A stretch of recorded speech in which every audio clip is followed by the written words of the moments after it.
ఇంకా అది కూడా మీరు ఆల్రెడీ అనుమతులు ఇచ్చేశారు.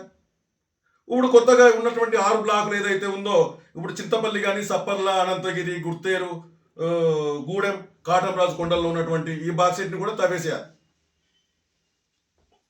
నేను మీడియా ద్వారా ఈ కూటమి నాయకులకు కానీ, కూటమి ప్రభుత్వానికి కానీ ఒకటే నేను హెచ్చరిస్తున్నాను.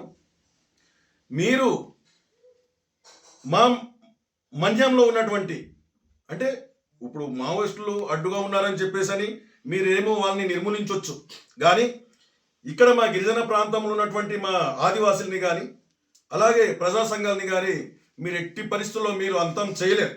ఖచ్చితంగా మా బాక్సైట్ జోలికి వస్తే, మా అడవుల జోలికి వస్తే, మైనింగ్ జోలికి వస్తే ఖచ్చితంగా ప్రతి ఒక్క ఆదివాసి మా సాంప్రదాయ విలంబులు, మా కత్తులు, మా గొడ్డళ్ళు మేము పట్టుకొని ఖచ్చితంగా మిమ్మల్ని బాక్సైట్ని అడ్డుకునే తీరుతామని చెప్పేసి కూడా ఈ సందర్భంగా తెలియజేస్తున్నాం.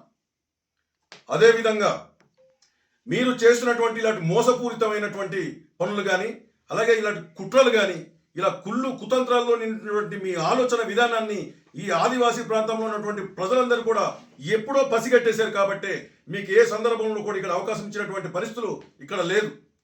మీరు ఏ సందర్భంలో పోటీ చేసినా సరే, ఇప్పుడు కింద ఉన్నటువంటి ఒక సార్వత్రిక ఎన్నికల్లో కానీ లేదా స్థానిక ఎన్నికల్లో కానీ ఖచ్చితంగా వైఎస్ఆర్ కాంగ్రెస్ పార్టీకే పట్టం కడతారు తప్ప మీకైతే అవకాశం ఇచ్చడం లేదు. కారణం మీరు చేస్తున్నటువంటి మోసాలు.